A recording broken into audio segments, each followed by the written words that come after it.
Should we press go? Hello, everyone, and welcome to our webinar for resolution of an international divorce. It's great to be a part of a panel that will deliver guidance in different aspects of someone considering a divorce. These will be legal, practical, and emotional aspects. We all know that going through a divorce or even just considering going through one and weighing up your options is not easy, and it can be very confusing, can be burdensome and daunting. So our panelists here are here to help provide you with some clarity and help you get to know your options. Let's kick off with some quick introductions. My name is Manveen Padda, and I am a family law solicitor working for Wellers Law Group, and I will be your host for today. I'm joined by my colleague Lorraine Toal, who is head of family at Wellers Law Group. Lorraine has many years of experience in family law, particularly in cohabitation, separation, divorce, civil partnerships, children, finances, which is commonly known as ancillary relief, and also consent orders. Lorraine is a member of Resolution, and she's also trained as a collaborative lawyer. Resolution is an organization of lawyers who are committed to following a non-confrontational and constructive approach to resolving family issues, and collaborative lawyers are trained professionals who work with you and the other party to resolve your issues out of court. We're also joined by Florence Marston. Florence is a psychotherapist working in West London, both in private practice and within the NHS mental health network. She sees adults of all ages with a wide range of emotional issues, including patients with mental health diagnoses. Her previous experiences include leading domestic violence prevention programs, working with perpetrators of domestic abuse. Florence is also a qualified mediator. And our final and third panelist is Chloe. As an alternative dispute resolution, what we sometimes call ADR professional and certified divorce coach, Chloe is specifically trained on the intricacies of divorce, as well as conflict resolution and effective communication. Her objective is to teach her clients how to reduce conflict by improving their negotiation and communication skills with their spouse. By avoiding common emotional pitfalls, they will achieve a better divorce with a reduced psychological and financial cost for everyone. Whilst this event is geared towards international couples, we know that most people going through a divorce will face many of the same choices and decisions, but the choice and question of where to begin is often hard to pin down. Knowing what to do and what to address first is often one of the most difficult hurdles to get over when considering a divorce or separation. So to help us look at this topic, we're going to use a case study with an imaginary client to help provide a bit of structure to the divorce process. So here goes. Please meet our client, Stacy. Stacy is an American woman who has lived in the UK for the last 20 years and owns her own PR business. She is married to a British citizen called Mark, whom she met at university. Mark is a private school teacher, and together they have two children, namely Sarah, who is 10 years old, and Richie, who's 12 years old. Stacy wants to get divorced, but she's in the very early stages of her decisions. She's considering going back to the US, but wants to take her children with her when and if she leaves the UK. Stacy hasn't discussed this with Mark just yet. So in exploring Chloe's options, in exploring Stacey's options, I would first go to our panelist, Chloe. Chloe, could you tell us what would be the first decision that you would help Stacy with? Yeah, thank you. Thank you for having me, Manveen, and thank you for everyone who's joined. I think at the heart of every divorce, the children need to be really the main consideration. So I'd love to start with the children, because that will be undoubtedly something that Stacy has top of mind and a concern of hers in proceeding with her plans. I think from a coaching perspective, what I'd like to do is to work through with Stacy what the pros and cons are for her and for her children of staying in the UK and moving to the US. Really thinking through how the move might impact the children, both in a positive way and a negative way. If Mark doesn't come along, how will that affect the children? How will they respond to having less contact with their father? And how will that be potentially outweighed by some of the other benefits of, some of the benefits from being in the US? Maybe they'll be closer to family. Maybe they'll have better education options. Maybe one of them has special medical needs that will be better met in the US. So really thinking through why she would want to go, what would work, what it would look like if she went to the US or if she stayed here, but also potentially third options. She'd want to definitely prepare to support the children through this transition. The divorce is a very important transition for everybody, and in any case, it is it has a huge impact on the children. But when there's that kind of relocation element as well, it's even more important to stay close to the children and to facilitate that transition. I'd want her to start envisaging what the co-parenting could look like. So if she did go to the US, how would that work in practice? What would be her proposal to Mark in terms of the arrangements? Would the children go every holiday back to England, or would he come to visit them in the US, or how does she see it all working in practice? There's a lot of different options, and I'd want her to think through what the ideal scenario would look like, what she thinks potentially Mark might want, how they could make it work in a way that is children centric and that works for everybody. And she'd have to look at the different options of Mark's reaction. There's a chance Mark might say, I'll come with you to the US. He may not. He may be very angry and resist the change, or he may be quite open to it if he understands the value that it brings to the children. So without that element, it's kind of hard to know, and she'd need to think through what those different options are and how they might pan out so that she can prepare for that conversation, and also for what that future would look like if she went down that road. If she does decide to move to the US, I would definitely work through with her how that contact would work. Aside from the actual visiting times, how would she make sure that the children remain close to their father, that he's still part of their day-to-day life? How would she maintain his culture as well in their day-to-day life? It's the same language, but there's a British culture that they've probably acquired at this stage. And how would she make sure that they would maintain that part of their identity, and that they have that option to really remain close to their father? So what technology does she need to make available to them so that they can reach out to their father whenever they need to, and then he can call them whenever he wants to, beyond establishing regular touch points that create the kind of stability that children need, of knowing that every Sunday night I'll speak to daddy, or whatever they define as the right time scale. Thinking through those arrangements, they seem very detailed, but actually that's the kind of thing that first of all leads to a lot of arguments later on if it's not properly defined, but also it gives a lot of reassurance to the children that there has been some thought put into it. At a practical level, as she proceeds, if she walks down that path of moving to the US and getting the divorce, she'd want to think about what she wants to include in the parenting plan with regards to who's going to take the children back and forth, who's going to pay for them. Where is each parent going to stay? If Mark is coming to pick up the children, that's not a day trip. Where is he going to stay overnight until he can go fly back with the children? There's a lot of logistics like that need to be thought through, and that people don't always anticipate. So it's really exploring to the end that option and what it would look like, and being able to pull together a plan that works for the children and for the parents, and that is sustainable in the long term. Another thing I'd want them to think about is celebrating big events, birthdays, Christmas, all of that. How does that work? So those are all the kind of things that she would have to include in her parenting plan, or her CAO if they go to court, but thinking through how the logistics would work. And that will help her as well envisage that future life and how it might work in practice, how it might feel to the children, how it might feel to her and to Mark, so that they can make sure that they're building a plan that actually works. It's difficult to build these plans without having tested them out. They're doing it in a vacuum, and so they have to accept a degree of flexibility. But the more they can think through the details, the less nasty surprises they're likely to have. And then the last thing would be how and when to tell the children. Ideally with Mark, but again, depending on his reaction, that may or may not happen. So there's a question of timing. of context, location to consider, but also what to say, how much detail to give. The message needs to be age appropriate.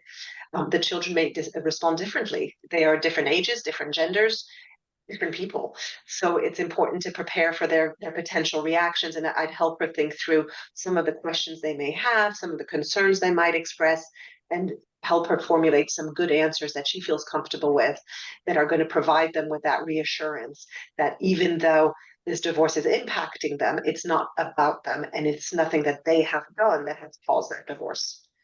But I'd love to get Florence's view actually around that piece, speaking to the children. If it would, what the recommendation would be from a therapy perspective. Would you recommend discussing the divorce and the move at the same time with the children, or would you start with one and then introduce the other concept? What would be the recommendation? Thanks, Chloe. Hello, everyone. Yes, it's an interesting question. Well, I think it depends. It depends on the children, really, how they react to the first announcement. Dad and I are going to divorce. So depending on their age, depending on how they react, maybe one piece of news at a time might be better. But I'll caveat this by saying that it is very, very important, and I'm going to come to that in a minute, to be as open as possible and as clear as possible, and with children, because they can sense stuff is happening. And the more we are clear, the better they fare throughout the divorce. Yeah. Yes, so children in the midst of a divorce. So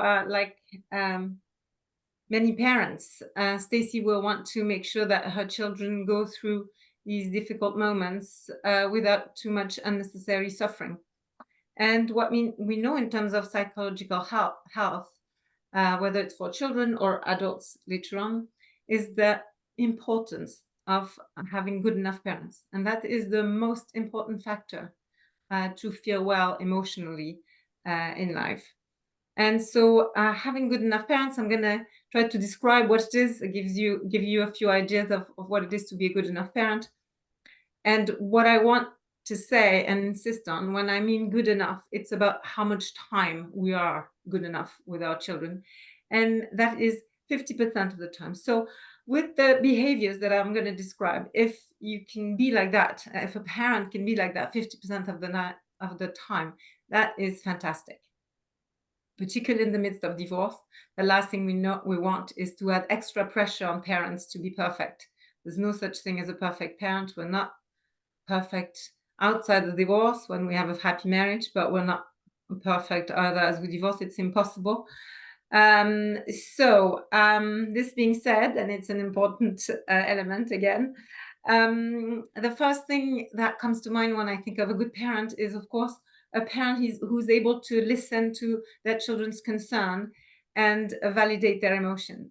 So it's about showing understanding.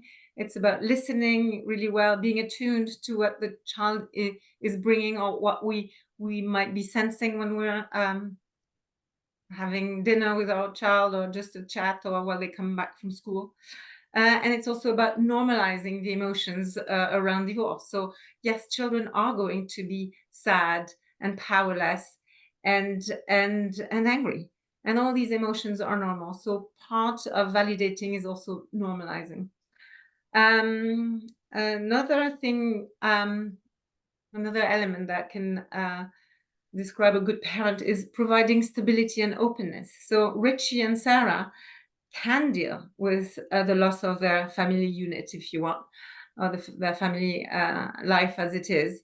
For that, they'll need to be encouraged to ask questions, to have a trusted adult to whom they can speak, whether it's their parents or an older cousin or a family friend. And they'll need to be given honest information. And that's what I was saying earlier, as honest as possible and as clear as possible. The biggest question children will have around divorce is why? Why is this happening? And it's a huge question. And even when they get the answers, they don't really quite understand it. They don't know what a marriage is about, of course. So there again, it's important to give an honest answer, but also an answer that is selective and simple. And of course, the selectiveness of it and the simplicity of it depends on the age of the children and on their emotional maturity. So I think when we can, as parents, try to feel, if what children can hear.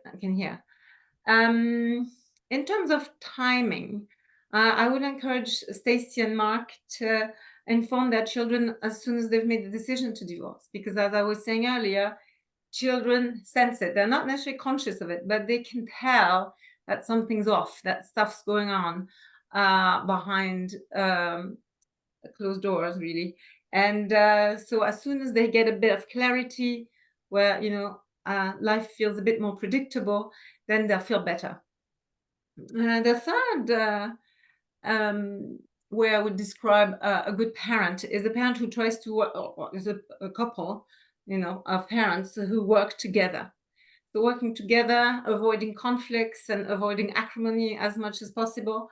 Of course, it's difficult in the midst of divorce, and it will therefore, I think, be important to get the help of a professional, and I'll talk a bit about that later. But really, it seems to me that it's indispensable, really, to get the help of a professional to make sure that the marriage is not too acrimonious, because it makes a huge difference on the children's mental health and how they fare through divorce. Another thing that a good parent is able to do, again, 50% of the time, is to face their children's anger, because children will be angry, because they will be sad and feel powerless. And with that comes anger. And they want to take it out on someone. They want to blame one of the parents, maybe two parents. And that is not only normal, it is also healthy. Anger is a healthy emotion. So it's about being able to listen that anger, to try to understand it. And it's not easy, particularly with teenagers. They can be quite volatile and violent in their words, even in their actions. So, and in that, it's really trying to put yourselves in their shoes and provide calmness around someone who's angry, and love, of course. And another thing that a good parent does is provide regular reassurance. So really, like Chloe was saying, really repeating as many times as possible that the children are not responsible for the marriage breakup. And, children, because they're emotionally immature, they tend to think that everything, well, they don't tend to think, they think everything is about them. And that's what happens to young human beings. And so really repeating that they're not responsible is really important. And with that goes being reassured too about that both parents love them no matter what. It is not obvious to children that we love them unconditionally. So they need to hear it through words. They need to feel it through affection. So that's really, really important. And really, of course, important as we're in the midst of divorce. So now that I've listed all these really difficult behaviors to have, even just 50% of the time, as we're struggling through divorce, I'm going to list a couple of behaviors that, hopefully Stacy and Mark can avoid. Mainly, avoid overt conflict. They create, conflict creates a lot of fear and anxiety in children, even in older children like Sarah and Richie. Avoid asking children to take sides, avoid criticizing the other parent, and of course, limiting contact. These behaviors, while they can be understanding as we're struggling through hurt and difficult feelings, they're really very detrimental to children's well-being. So really avoiding that is essential. And so again, being a calming presence, having patience, providing regular reassurance, being open, listening, being attuned to a child, again, will be really helpful while the divorce is happening. But most importantly, and that's a bit of the light that I'd like to give parents who are going through divorce, is that when a parent is like that, again, 50% of the time, the child is able, in the midst of this chaos, is able to build something that is absolutely critical for a human being's mental health as a child and later as an adult. So building the sense that they have the internal resources to go through the ups and downs of life. That is a huge part of resilience, again, for children and for adults later in life. So divorce can be hard, but there is something to be gained that is absolutely crucial for an adult later on in life. Thank you, Florence, and thank you, Chloe. Can we now move on to Lorraine for her advice to Stacey in relation to her issues with the children? So, Lorraine, over to you. Thanks, ladies. So as a lawyer, we can only represent one party. And so our advice would differ depending on who we're representing, whether it would be the person wanting to relocate with the children or the person wishing to remain with the children. But the principles will remain the same, regardless of who we are representing. The first thing that, as a lawyer, we would need to consider is Stacey going to return to the US, or is she going to remain in the UK? So, Stacey has to make that decision and provide us with the instructions. We obviously would say to Stacey, set out the options that she has, go or stay, and this is what it would look like. This is what is likely to happen if you remain here or if you stay, if you return to the US. Likewise with Richie, if we were instructed by him, we would be giving him pretty much the same advice. This is what we would have to deal with. So it really does very much depend upon what decision is made as to whether or not Stacey wants to go to the US, if Richie's going to return with her, but separately. And also, it would very much depend upon how that is going to look like. What do the parties envisage is going to happen? There's lots of choices here. I think the first thing that we would recommend that we do is that Richie and sorry, it's Mark, isn't it? The father. Sorry, Mark and Stacey. We would recommend that Mark and Stacey consider attending a separated parents course, which gives some real information about how things look like when you've separated, and some tips of how to progress matters between you, to work together so the children see you working together, because it's just so important. As Chloe and Florence have both said, the children aren't silly and they need to see their parents working together to adult through these decisions. So we would recommend a separated parenting course, and perhaps we'd also ask guide them to completing a parenting plan. And again, a parenting plan, it's a commitment between the two parties. It builds up some trust as to how you are going to parent these children once you've separated, once you're no longer one family unit, but you're two family units. And what does that look like? So we would refer them on to look at those. There's things, they are things that the parents can do themselves, and work through themselves. And actually, I found in my experience that this really does help couples separating, because it does give them something to work towards together, to achieve something together for their mutual benefit. So once the parties have decided what they're going to do, if Stacey's going to relocate to the US and if Mark's going to remain here, we then look to see what does that look like. And the first consideration that we have to give, the paramount consideration, is to the children, and what is best for the children. Now, because of the children's ages, they're 10 and 12 in this case study, we would look to see what do they want? What are the children's wishes and feelings? Let's ask them. What do they think life would be like in the US or in the UK? The court uses a welfare checklist when determining what should happen with the children. They look at the wishes and feelings of the children, their physical, emotional, and educational needs, and how they would be met by either parent and in either country. The effect of change on the children, changing schools, changing where they live, changing countries. Thankfully here with the US and the UK, we don't really have much of a language barrier, but there could be if were another country be used. What's the support network like? You know, are there family and friends in the US? Our parents here in this case study have been in the UK for 20 years. So the children, we assume, have been born here. Have they ever been to the US? Do they know what it's like? Is it going to be more than just a holiday for them? You know, if somebody said to me, would you like to go to the US? Yeah, I'd love to. Do I want to live there? I don't know. You know, so all of these things need to be considered. What does it look like really for the children when you strip back the fun element of traveling? What does it look like? Where will they live? What school will they go to? What support network do they have there? Do they have any family there at all that they've met previously? Do they know much about the country?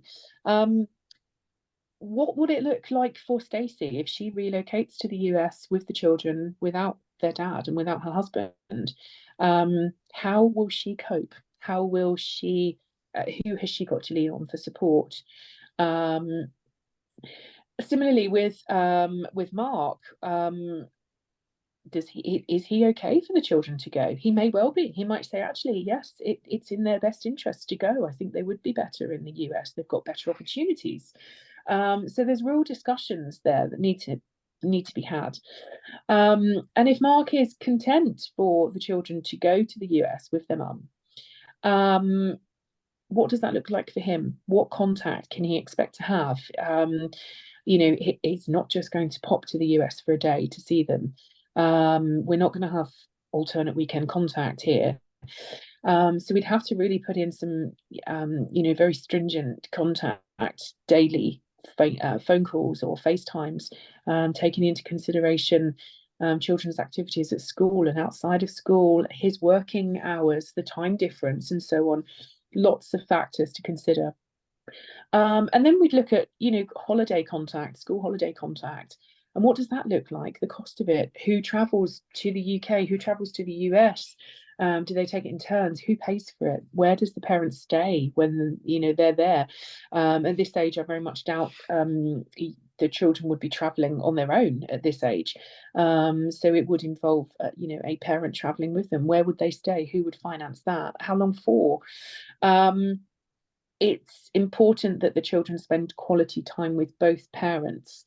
And, you know, the other parent feels that they are still a part of their life, regardless of where they are in the world. So the welfare checklist would be used to determine what is best for the children, and what does that look like. We would guide the parents to try to resolve as much as they can between themselves using a parenting plan, or a separated parents information course. Again, we could refer to mediation if need be, where you can literally just sit together and talk through what your concerns are. Be honest with each other. You know, I'm concerned I might only see my children for a couple of weeks every 6 weeks. That's an absolutely fine concern to have. You know, and how can we allay that? How can we resolve that issue? So we would be looking at that, and obviously depending on, you know, who we were representing, be it mum or dad, would really determine, you know, which course of action we take. If matters can be resolved between the parties, fantastic. We can have an agreement endorsed by the court. If parties can't agree, and they need the court to help them, then we can issue an application in court, and let the judge make a decision. But the judge will be looking at all of these factors. What do the children want? What's best for the children? You know, and how does that look like? Contact will always be agreed somehow. There'll always be a level of contact agreed, and it's just what's practical for each parent given the situation. Thank you, Lorraine. Okay, I should add at this point, if anyone has any questions, can you please post them in the Q&A box on the side, and then our panel will endeavour to answer before we finish up. So moving on to the second part of our webinar, this is divorce and separation. So I will pass you over to Florence to start us off, followed by Chloe and then Lorraine. So Florence, what is your advice in this section? Thank you, Manveen. So where to start? If Chloe, if Stacey came to see me as she's, you know, starting the divorce proceedings or starting to think about divorce. Because I don't know Stacy, I don't know how she would arrive in my therapy room. But if I take a step back, generally speaking, I would want to make sure that she stays the course, that she doesn't collapse before the end of the process, which, as we have heard and as we will hear later, I'm sure, can be a bit long or very, very long. Yes, so as we know, divorce is long and arduous. It's emotionally difficult and physically difficult. It's exhausting. It's can be very acrimonious. And in the case of Stacy, there's an added complexity in that she wants to relocate to the United States. So there might be extra proceedings if Mark doesn't agree, or if the children don't agree. I mean, so that's going to make things difficult. So, and I'm bearing in mind that Stacy is also a mother, that she has a day job, she has even her own business. So she's going to have to keep going. And so as her therapist, my aim will really be to be there for her and hold her emotionally and try to sit with her through these difficult times. And how am I going to do that to help her not collapse before the end, or even sometimes after, because we stay afloat, you know, as there's adrenaline and as we fight, and then we collapse afterwards. So how am I going to try to avoid her going through this? The first thing is I would recommend, and I don't really, you know, give advice. I really am there to help people with whatever they bring to therapy, but I would really, really encourage her to see a mediator and or a collaborative lawyer. I mean, and I would really also encourage her to give it a real chance, not just to tick off a box. And I would hope that she would be able to encourage Mark to do the same. I cannot stress enough what a good mediation does to a divorce, the huge impact it has emotionally on the whole process. Of course, there's less fights, agreements are able to be found there right there and there in mediation, or sometimes they're not, but they're easier to find later on. Compromises. It's really a good mediation is really crucial, and or a collaborative lawyer. Then in terms of helping her more precisely, I imagine Stacy will arrive in therapy being very anxious and worried about the future, and the level of her anxiety will depend on two things. So first of all, the context of the divorce. So she has left the marriage. She's the one who's decided to go to file for divorce. So, you know, what happened? Has she felt lonely for many, many years and now she's just thinking, I need another relationship? Has she had an affair, or has Mark had an affair? So that already builds a bit of a story and how the whole divorce is feeling, and, you know, the current situation is feeling. And of course, her level of anxiety will also be linked to how she constructed herself growing up. You know, what happened to her in childhood? Was she around people who are themselves really anxious? What kind of trauma she's had, etc., etc. So that's the whole. We don't know Stacy, so we can't say much more about that. But I imagine her anxiety will be a lot about, you know, the impact of the divorce on her kids, on her life in the future, on her quality of life, you know, depending on the financial situation. She'll have probably be anxious about her career and her own business. She'd be anxious, of course, about the outcome of the divorce proceedings, her financial situation, you know, and whether she can relocate or not in the end.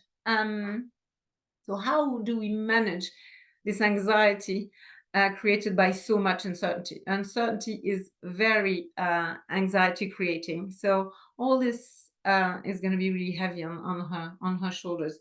Well, the first thing to do when we have a lot of anxiety is to learn to manage our emotions. So as we say, regulate our emotions. And that's, I'm going to say, unfortunately, it's really the only thing we can do. Lower, slowing down, taking time to sit, to think, not rushing. How do we do that? The main way of doing it, of course, is, you know, going to therapy, where, as we go through sessions, we learn to behave like that. Therapy is a very calming space and, very regulating pace, therefore. Another important way of learning to regulate one's emotions is self-care. And I know it may sound like a quick tip, but it's actually really, really important on the mental health level. Psychologically, it is very important. So really, I would hope that Stacy would remember very frequently, as frequently as possible, to take a bit of time just for herself in the midst of this chaos and all the difficult decisions she's going to have to make, and take time for herself to walk in nature, see friends, listen to music, do sports, whatever really gives her pleasure in life. And then another thing that we do to regulate our emotions, like I said, it's really about slowing down. So it's about hopefully meditating, doing some breathing exercise. They're everywhere on YouTube, etc., etc. And really, really slowing down. Then I imagine that another thing I will help Stacy do when she comes to therapy is finding her voice, because she will get an enormous amount of information and advice from different professionals, from her family, from friends, and that will be very overwhelming. I imagine that sometimes, and she'll have to make really important decisions and compromises, and so it will be really important for her to sit down and listen to herself in the midst of all this noise. And that's the only way she'll be able to make the best decisions for her and her future. Another thing that will have to happen, and that will be actually regulating for her, regulating her anxiety, is processing the various emotions, the various very difficult emotions, very painful emotions that she'll go through in the months during the divorce process. So I imagine she may have anger, be angry at Mark. So she'll need to process that, because anger is very detrimental and it's very dysregulating emotionally. I imagine she'll need to grieve the loss of the life she had imagined with Mark, her marriage, but also her family life, having children. And so that not panning out as she might have thought when she got married to Mark. I imagine she'll have to process some sadness, because she's been living in the UK. So if she leaves the UK for good, then she'll leave behind 20 years of living here, and she'll have friends, she'll have colleagues that she'll leave behind. Hopefully she'll keep in contact, but those relationships won't be the same, and that can be really helpful, particularly in the midst of divorce, where we tend to feel lonely and be a bit lost as who we like, who we don't. Very, very difficult. So overall, as I said, I'd like to help her, hold her through this process and help her keep that hope, and something that I was referring to earlier when I was talking about children. Hopefully find that light at the end of the tunnel. Hopefully make her feel that, yes, it's really difficult now, but she does have the strength somewhere to go through that. And that, yes, in a few months, it will be better. Thank you, Florence. I will now pass you over to Chloe. Chloe, what would you have to say to Stacy in a situation where she's considering divorce or separation? And one of the things that I love is, with this panel, is that we're seeing all the different angles at what, we can support someone through divorce. And a lot of what Florence says resonates with me, and I know that Lorraine will address those topics as well, but we're all supporting Stacy through different angles. So for me, as a coach, I would also be very concerned about her resilience. Even an amicable divorce, it takes time. There's always a bit of conflict. There's going to be disagreements, and there's going to be uncertainty. As Florence mentioned, that's very stress triggering. So it's going to be a difficult time in her life, and making sure that she can work through it is going to be key. From a coach's perspective, what I would focus on is that forward-looking piece. What is her North Star? And one of the first things I always do with my clients, and I would do with Stacy, is defining her objectives, her personal objectives. How does she envisage her life in a few years' time? And also, what are her values? What kind of person does she want to be during the divorce? If her children were to be able to look at her from, up in a corner of the room, if they saw her behavior, would she feel comfortable with how she's behaving? But also, what are her values in the long term in terms of how she wants to live her life? because those will serve her. They will be her compass throughout the divorce to make all the big decisions, but also to keep going. Because when it gets hard, when it feels like the negotiations are stalling, you need to have that vision of where you're heading. It's like a marathon, right? You know there's that finish line. And even if you don't see it, you know it's there. And that's what keeps you going. So I would want to define that very early on so that she has that view and that vision of where she's heading. And that'll help her in defining, her actions throughout the divorce. And to do that, we'd need to explore her options, divorce or not divorce, first of all. And then if she does decide to divorce, US or not US, and potentially thinking about third options. I'd love to understand what's making her want to go to the US. What's the need that she's trying to fill? Is it that she feels that she will struggle as a single mother in the UK without her family around, and that she wants to get closer, for example, to her parents who will be able to help her? And if that's the case, is there another way of achieving that? Can she get an au pair? Or can her parents come a few weeks every month to be with her, at least in the short term, as she gets used to the transition? So understanding what the underlying need is will help us think creatively of other options potentially. But even if those were the two options, I'd want to really walk down that path with her. If you were to go back to the US, what would that look like? How would the children feel? How would you feel? How would Mark feel? How likely is he to react positively to that? If it's court enforced, but also logistically, how would it work? She would be a single mother in a country that she's been out of for 20 years. It takes a lot of readaptation. He's been away for a long time. It might feel like home, but in a lot of ways it isn't. So what kind of support would she need to be able to rebuild that life in the US and feel comfortable there? How would it work launching or continuing her business from the US? What would that look like? How would she manage that as a single mom, working and having the children? What is she envisaging in terms of the setup, with her parents nearby, as her family nearby? The overall context is going to be really important in making her comfortable with that decision. And similarly, if she stays in the UK, what does that look like? How would she feel? How would she be able to live? What would her day-to-day life look like? And how would the children feel? And how would they be impacted? So those are all the kind of considerations that I'd want her to really delve into and iron out so that she can have a clear vision in her brain of what things would look like if she went, if she didn't go, potentially with other options. And that will be that vision she's working towards throughout the divorce, but also afterwards, as she gets used to her new life and she struggles potentially with readapting in the US, for example. Knowing that she has that vision and that's what she wanted and that was her future plan will help her through that. It's that light that Florence was talking about. Just like Florence, I would definitely encourage them to try and negotiate an agreement out of court. It is always beneficial for the couple to do so. There's, of course, financial savings. There's time savings.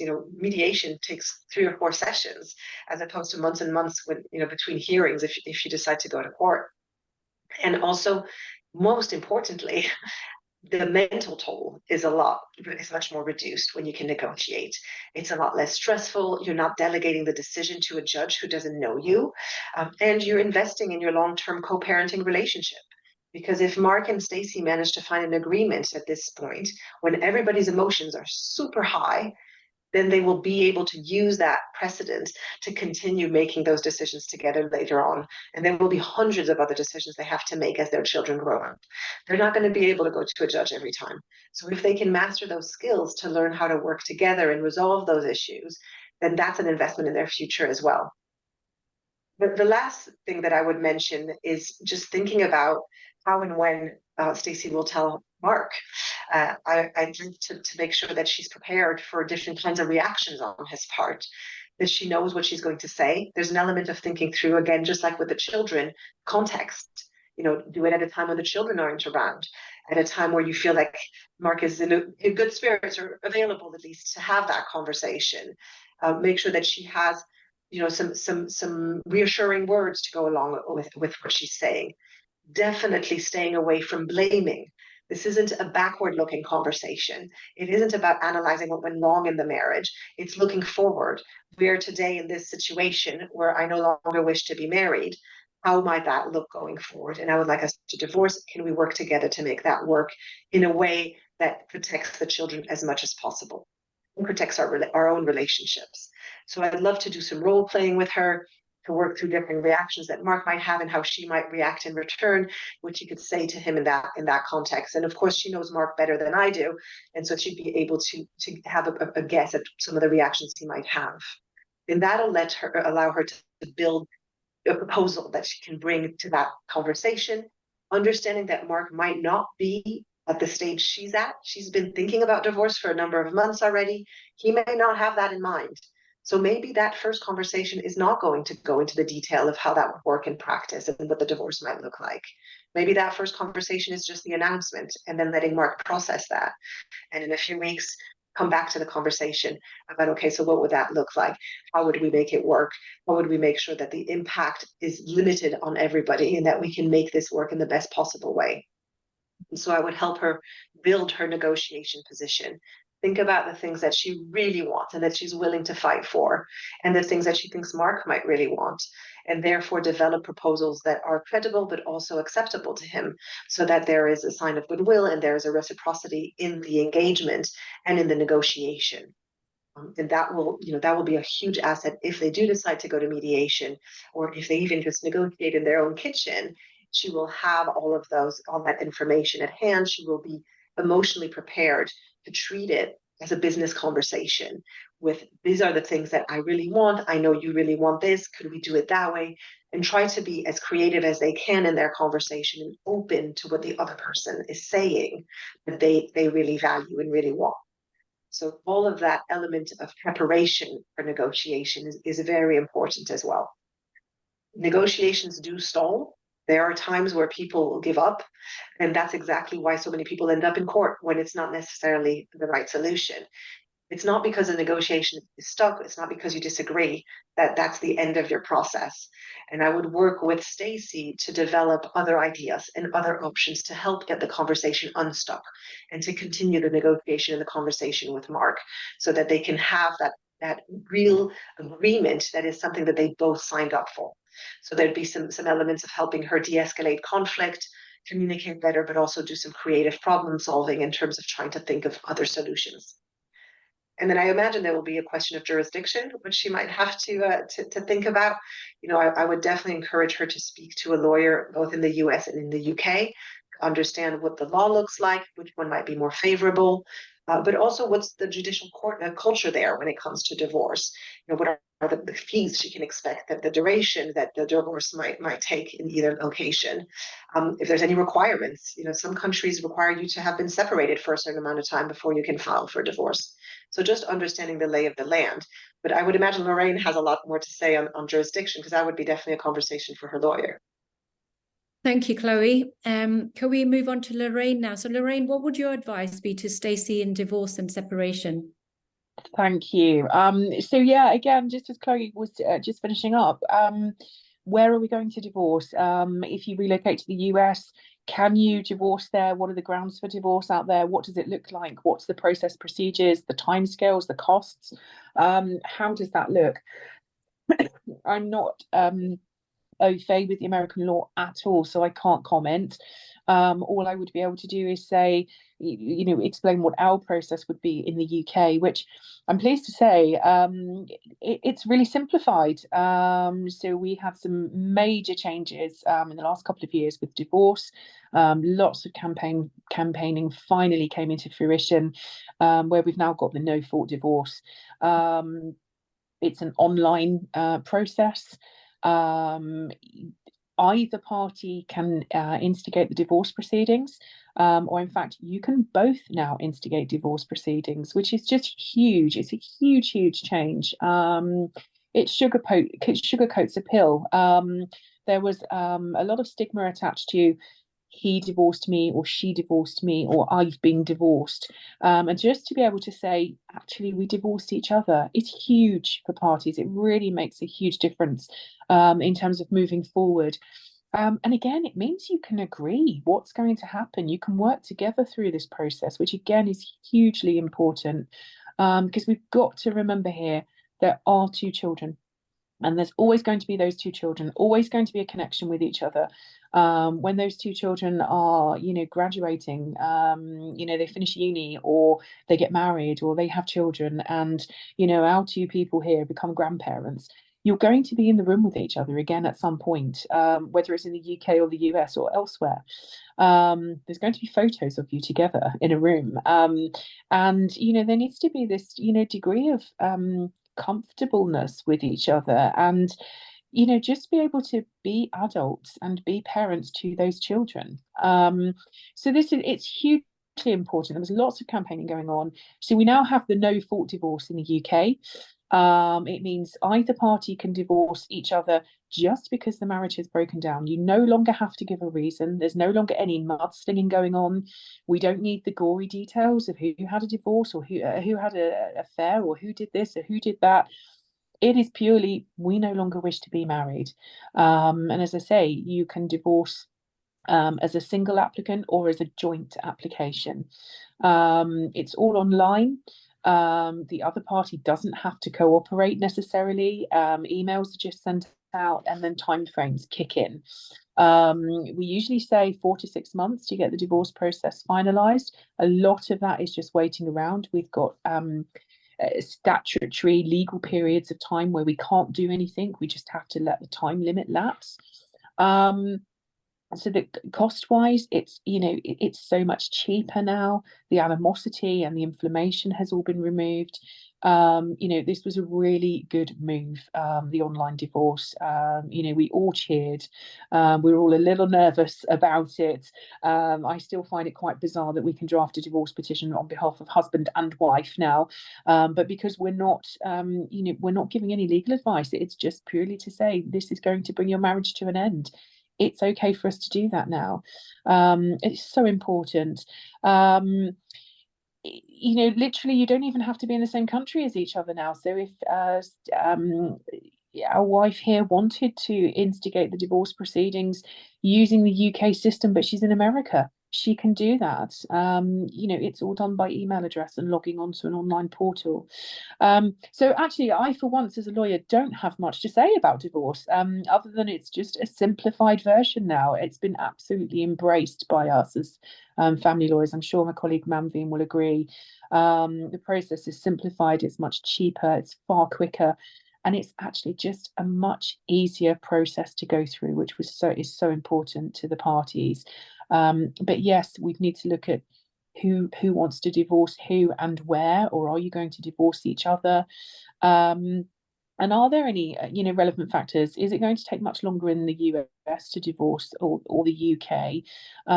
What financial remedies are available in the US or the UK?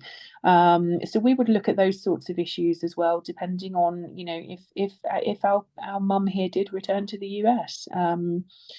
But yeah, so a positive one for us. So for UK divorce lawyers, absolutely embracing the new matrimonial law here on divorce.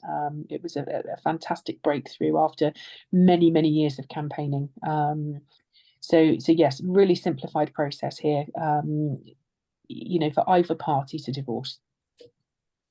Thank you, Lorraine. Just to let everyone know, we only have about 6 minutes left. So the next section is going to have to be very brief. The next section of our webinar is called Finances. So I'll pass you over to Lorraine to give us some advice that she would like to give to Stacey concerning her finances in divorce and separation. So over to you, Lorraine. Thanks, Manveen. So no time pressure here. We're used to 6 minutes as well. So again, depending on where are the parties going to be living? Are they going to be living in the US or in the UK? That will really play an important part as to the advice that we would give as to the distribution of financial assets. We would need to ask if there are any prenuptial agreements in place, any pre-marriage agreements, if there's any trust deeds in place with regard to property ownership and so on. And this will have a real bearing on the asset distribution. The court's starting point is for there to be a 50-50 division of assets. Now, I say the court starting point, we don't have to go to court. There's lots of different ways that we try to resolve matters before going to court. Court really is a last resort, because it's time consuming, it's costly. We don't want to use your money to house yourself and your children in arguing over who's getting what money. Okay. So we would advise about mediation. We would suggest you attend mediation, give it a really good crack. Collaborative law, very similar to mediation. You each have your own collaborative lawyer. You sit around a table. It's like an old-fashioned round table meeting where you just bash out ideas. It's really important for each party to hear what the other person has got to say. And the fact that you have then been privy to those discussions and you have played a part in resolving financial matters between you, again, really important for the parties moving forward. We would look at things like the parties' housing needs, the ages of the parties, their earning capacity, how much mortgage can they raise based on their income, what do they need in terms of their income and their housing. If one parent is going to be the primary carer for the children, the main carer for the children, they're going to need probably a slightly bigger house than the other parent, who might only see them for a couple of weeks a year if there's a move abroad. We'd look at the earning potential, the ages of the parties, the health of the parties. Is there a reason why one party can't earn so much or is unable to earn so much because of a disability or an illness, and so on? If we can agree matters outside of the court process, we can, so by way of mediation or negotiations with solicitors, we can always implement that agreement through the court system to have a legally binding agreement. You don't have to go to court to get a legally binding agreement. It can be done by consent. And that is something, again, it's so popular now, so common, because of the time and the costs involved in going to court. We could be looking at about 18 months to 2 years to get through the entire court process, and several thousands of pounds of fees. So really, we look at mediation, we look at collaborative law, we look at negotiations through solicitors, first of all, and just bearing in mind the needs of the children, needs of the parties, what's available.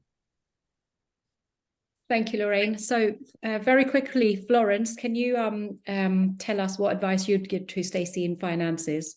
Yes, I'll just, we're running out of time, so I'll just highlight one important thing that I wanted to say about finances, is that I want to have Stacey think about the guilt. I'm aware she's leaving the relationship, and I wonder how much guilt she has, because I have seen many cases, many sad cases of the person in the couple, one person feeling guilty and therefore kind of redeeming themselves of that guilt by giving in, extra financial compensation.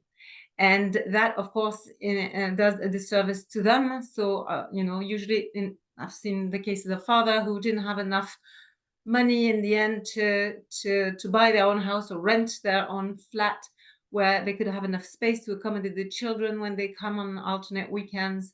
That would not be good for family life. It's not good for children. It's not good for the relationship with the father, and it becomes a very lonely life later on, a very lonely family life for the father and also for the children. And then there's an added complexities that then, because the children don't have that greater life with the father or can't go on holidays with the father, and in this case, I'm aware there's flights back and forth if they move, if Stacey and her children move to the States, then what happens is then the children tend to stay with their mother or the person that stays with them during the week, and then the mother becomes really angry because she's thinking the dad's not pulling their weight in that, and it's it's very distressing. So really making sure that she doesn't, that the settlement is really fair. Thank you, Florence. So Chloe, what would you like to say to Stacey? I think the main thing I would emphasize is just the importance of thinking long term. These financial arrangements are going to impact Stacey's life in the long term. So even if she's getting tired, back to the point about resilience, and the negotiations might be painful, sticking with it, because the agreement they make are going to be is going to set the stage for her future life. I definitely help her through thinking about what information she wants to gather before she tells Mark. Just thinking about some of the financial information that, or some of the bank balances that might disappear afterwards if there was a nasty reaction from Mark. Just like with the children, I'd want her to think about her proposal to Mark. What are her non-negotiables? What are the things that she is willing to give up to obtain those non-negotiables? And I'd spend a lot of time with her on building a budget. So what would it look like if she moves to the US? What would it look like if she stayed in the UK? In the US, there's healthcare costs. She's self-employed. You need to have health insurance in the US. How would that work? That's an additional cost she doesn't currently have. Potentially school fees would be different, potentially higher. So just making sure she considers all of the financial implications of the move as well as the implications for the children. And that'll allow her to see where and if there is a gap of income. It'll help her assess how much she potentially needs to receive in child maintenance, potentially even in spousal maintenance. Is that likely to happen? Because that might just render her whole plan obsolete anyway if she can't make it work financially. So just thinking through all of the financial implications of her decision and making sure that she's prepared for those financial conversations with Mark. I think those would be the main bits. Thank you, Chloe. And thank you all for listening to our speakers. We have sort of slightly run out of time, so we may not be able to go to the Q&A box, but be rest assured we will try and answer all your questions by emails. And if anybody does have any questions that haven't been raised in Q&A, please feel free to email us. Our email addresses should be on the screen now for everyone. Okay, so thank you, everyone. And it's been a great experience, and everyone have a good day. Thank you all. Take care now. Bye-bye. Thank you. Bye-bye.